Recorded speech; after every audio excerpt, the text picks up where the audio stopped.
सोचो तुम एक अनजान कमरे में बंद हो और अचानक से एक टाइमर शुरू हो जाए। टाइम खत्म होने पर क्या होगा ये तो कहानी के आखिर में ही पता चलेगा। कहानी की शुरुआत होती है अमेरिका की सड़कों पर, जहां रास्ते के हर पेड़ पर एक लड़की के गुम होने के पोस्टर लगे थे। एडगर नाम का एक आदमी अपने ट्रक में च्युइंगम खाता हुआ वहां से गुजर रहा था, जिसने इन पोस्टर्स पर ध्यान तक नहीं दिया। उसके हाथ पर थोड़ी चोट लगी हुई थी। कुछ देर बाद वो शहर के बाहर सुनसान जगह पर पहुंचा और उसने एक ट्रंक से बंदूक, रस्सी और कुछ फोन्स बाहर निकाले। कुछ देर बाद नेल नाम की एक लड़की एक बंद कमरे में उठी और उसे कोई अंदाजा नहीं था कि वो यहाँ तक कैसे पहुंची। वो पूरा कमरा एकदम खाली था। कमरे में एक कीड़ा, एक घड़ी, एक स्पीकर था और एक बड़े से पैनल पर 9 लिखा हुआ था। यही नंबर उसकी शर्ट पर भी था। कांपते हुए पैरों से नेल दरवाजे तक पहुंची, लेकिन वो जितना मर्जी उसे खींचे या धक्का मारे, दरवाजा वहीं का वहीं जमा हुआ था। उसने मदद के लिए आवाजें भी लगाई, लेकिन कोई फायदा नहीं हुआ। उसी पल घड़ी अपने आप चल पड़ी और तभी नेल का ध्यान एक लाल रस्सी पर गया। रस्सी के नीचे अचानक उसे अपना फोन मिल गया, लेकिन वो किसी को कॉल ही नहीं कर पा रही थी क्योंकि उसमें सिम ही नहीं था।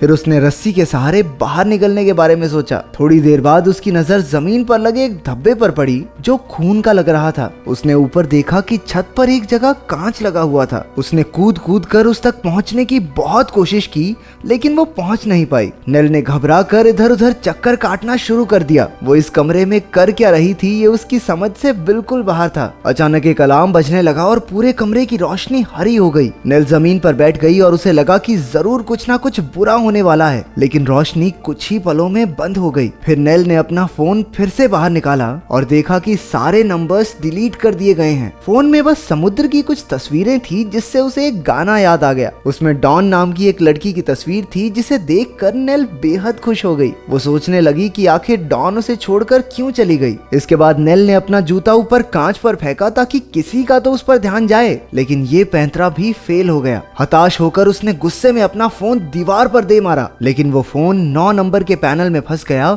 और एक खूबसूरत सा गाना बजने लगा। नेल ने देखा कि वहाँ एक छेद हो चुका था। उसने जल्दी से जोर लगाकर उस छेद को बड़ा कर दिया ताकि वो वहाँ से भाग सके, लेकिन उसके पीछे तो बस दीवार ही मिली। उधर घड़ी में 15 मिनट पूरे हो गए और उससे कुछ आवाजें आने लगी। कमरे की सारी लाइट्स बंद हो गई और अब बाहर से कुछ दरवाजे और खिड़कियां खोलने और बंद करने की आवाजें आ रही थी। डर के मारे नेल ने अपनी आंखें बंद की और वो समंदर वाला गाना गुनगुना कर खुद को शांत किया। कुछ ही पलों में लाइट्स ऑन हो गई, लेकिन जब नेल ने अपनी आंखें खोली तो उसने देखा कि दरवाजे के ताले अब नहीं थे और अब वो दरवाजा खोल सकती है। लेकिन इस बार भी दरवाजे के पीछे बेचारी को दीवार ही मिली। उसी वक्त घड़ी में 45 मिनट का समय उल्टा चलने लगा। नेल ने गुस्से में चिल्लाना शुरू कर दिया और फिर से वो कमरा हरी रोशनी से भर गया। अचानक उसे एक आदमी की आवाज सुनाई दी जो दरवाजे के पीछे की दीवार में बनी एक जाली से आ रही थी। नेल भागकर उसके पास जाकर बात करने लगी। उस आदमी का नाम ट्रेविस है, जो उसी की तरह एक कमरे में कैद है। बस उसका नंबर 9 की जगह 6 था। वो भी नहीं जानता था कि उन्हें किसने और क्यों कैद किया है। वो दोनों इस बात से अनजान थे कि असल में एडगर उन्हें सीसीटीवी कैमरा से देख रहा था। उधर ट्रेविस ने नेल को बताया कि उसने रस्सी के जरिए कांच की खिड़की तक पहुंचने की कोशिश की थी, लेकिन खिड़की का हैंडल ही टूट गया। ट्रेविस के बताने के बाद भी नेल ने रस्सी की गांठ बांधकर हैंडल में फंसाई और उसे खींचने लगी, लेकिन उसके बाहर से वो हैंडल टूट गया। वो सीधा नीचे गिरी और इसी चक्कर में उसका कंधा डिसलोकेट हो गया। नेल का दिमाग बुरी तरह से झन्ना गया। ट्रेविस की आवाज सुनकर वो थोड़ा होश में आई। थोड़ी देर के लिए उसके कानों में तेज आवाजें बजती रही और उसे अजीबोगरीब चीजें भी दिखाई दे रही थी। उसके सर में तेज दर्द था, लेकिन ट्रेविस ने कहा कि उसे जल्द से जल्द अपने कंधे को ठीक करना होगा, नहीं तो थोड़ी देर बाद दर्द बर्दाश्त के बाहर हो जाएगा। फिर नेल ने खड़े होकर जोर जोर से अपने कंधे को आगे पीछे दीवार पर मारा ताकि वो अपनी सही जगह पर सेट हो जाए। इसके बाद उसने ट्रेविस से थोड़ी बातें करके अपना मन बहलाया और फोन में वही गाना चला दिया जो ट्रेविस को भी काफी पसंद आया। अचानक उसके कानों में फिर से तेज आवाजें बजने लगी और उसे फिर से कुछ दिखाई भी दिया। उसने देखा कि एक आदमी उसका हाथ पकड़ने की कोशिश कर रहा था और नेल ने उसी के पेन से उसके हाथ पर वार कर दिया। उधर ट्रेविस पूछने लगा कि उन्होंने ऐसा क्या किया है जो वो यहाँ कैद हैं। उसे तो ये भी शक था कि कहीं भगवान ने तो उन्हें यहाँ नहीं भेजा है। इसी बीच ट्रेविस के चिल्लाने की आवाज आई। वो किसी आदमी से कह रहा था कि उससे दूर रहे। फिर नेल के कमरे की रोशनी भी हरी हो गई और ट्रेविस की हालत के बारे में सोचकर नेल को फिर से दौरा पड़ने लगा। उसने वो समुद्र वाला गाना गाकर एक बार फिर से खुद को शांत किया। जब रोशनी वापस आई तो नेल ने ट्रैविस से बात की। उसने बताया कि एक आदमी उसके कमरे में उसे ठीक करने आया था और अब उसके सर में भी तेज दर्द हो रहा है। हरी रोशनी बार बार कमरे में आती जाती रही और अब नेल ने फैसला किया कि वो यहाँ से बाहर निकलने का रास्ता जरूर निकालेगी। उसने कमरे की तलाशी ली तो उसे एक तार मिली जिसका उसे कोई खास फायदा नहीं लगा। फिर उसने देखा कि उसकी बाजू में कुछ लगाया गया था और उधर से ट्रैविस ने बताया कि उसकी टांग पर भी ऐसा ही कुछ है। उधर घड़ी का समय कम होता जा रहा था, इसलिए नेल ने खिड़की के टूटे हुए हैंडल से जाली के पेंच खोलने की तरकीब लगाई। उसका प्लान काम कर गया और जाली खुल गई। उसे देखकर ट्रैविस भी अपनी जाली खोलने लगा और नेल ने पैनल के पीछे मिली तार उठा ली। तार खींचकर उसके हाथ एक खुफिया कैमरा लगा जो उसने ट्रैविस को दिखाया। इसके बाद नेल ने तार ही काट डाली, जिसकी वजह से अब एडगर नेल के कमरे में कुछ नहीं देख सकता था। नेल जाली के रास्ते से ट्रैविस तक पहुंचने की कोशिश करने लगी, लेकिन वहां जगह बहुत कम थी। बीच में एक हरी रोशनी की लाइन थी जिसे छूते ही कमरे की रोशनी पीली हो गई और एक जोरदार अलार्म बजने लगा, जिससे नेल के कानों में दर्द शुरू हो गया। वो जल्दी से अपने कमरे में वापस आ गई, लेकिन रास्ते में उसके कंधे पर फिर से चोट लग गई। इसी चक्कर में उसे फिर से कुछ दिखाई देने लगा। इस बार उसने देखा कि उसके हाथ खून से सने थे। इस खतरनाक लम्हे के बाद नेल ने ट्रैविस को अपनी जाली तोड़ते रहने को कहा और खुद अपना कंधा ठीक करने में लग गई। तभी उसकी नजर अपनी बाजू पर गई जहां से खून बह रहा था। उसने हल्का सा मांस फाड़कर देखा कि उसकी बाजू में एक माइक्रोचिप फिट की गई थी। फिर नेल ने ट्रैविस की ओर देखा जो अभी तक अपनी जाली नहीं खोल पाया था। अब घड़ी में सिर्फ 1 ही मिनट बचा था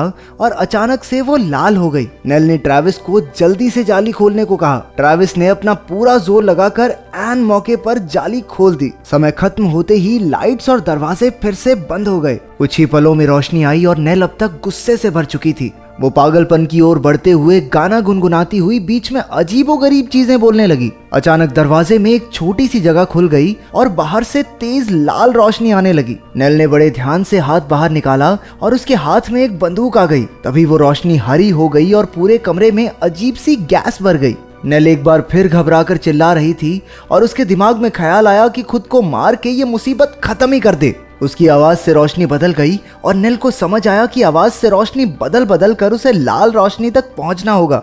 उसने ऊपर लगे कांच में गोली दाग दी जिससे लाइट्स का रंग लाल हो गया। उधर एडगर उसे एक नए कैमरे से अब भी देख रहा था। नेल ने रस्सी उठाई और ऊपर फंसा दी जिससे अब वो बाहर निकल सकती है, लेकिन ऊपर पहुंचकर भी कोई फायदा नहीं हुआ। ऊपर छत नहीं बल्कि एक कमरा था जिसमें एक स्क्रीन थी जो चांद सितारे दिखा रही थी। अब वहां लिखा हुआ था दी एंड। उसने ऊपर से ट्रैविस के कमरे में झांका। उसके कमरे में भी गैस भर दी गई थी, लेकिन वो नेल जितना हिम्मत वाला नहीं था। उसने हार कर खुदकुशी कर ली थी। अब एडगर नेल से मिलने आ रहा था। नेल भागकर दीवार के पीछे छिप गई और एडगर की नजरों से छिपकर भाग निकली। छुपती छुपाती वो उसके ऑफिस तक पहुंच गई। ये किसी कंपनी की बिल्डिंग लग रही थी। ताज्जुब की बात ये थी कि दिन का समय था, लेकिन बिल्डिंग के अंदर कोई भी नहीं था। नेल एक कमरे में पहुंची जहां पर ट्रैविस की एड बार बार चल रही थी। ये दरअसल रोबोट्स की एड है जो इतने असली लगते हैं कि कोई इंसान इनमें फर्क ही नहीं कर सकता। नेल ने गुस्से में आकर बंदूक से टीवी ही तोड़ दिया। फिर एक जगह उसे डॉन की बड़ी सी तस्वीर दिखाई दी जो कि असल में इस रोबोटिक्स कंपनी की मालकिन है। तभी एक गाइड नेल के पास आया जो अपने क्लाइंट्स को सब समझा रहा था। वो सब नेल को नजरअंदाज करके आगे बढ़ गए। इससे पहले कि नेल को समझ आता कि ये सब क्या हो रहा है, एडगर ने उसे ढूंढ लिया। तभी नेल को झलक दिखाई दी कि उसके चेहरे से कवर हटाने वाला आदमी एडगर ही था। इसी आदमी को नेल ने पेन से मारा था। डर के मारे नेल ने एडगर पर बंदूक तान दी, लेकिन एडगर ने अपने टैबलेट पर ही एक बटन दबाकर उसे ऑफ कर दिया।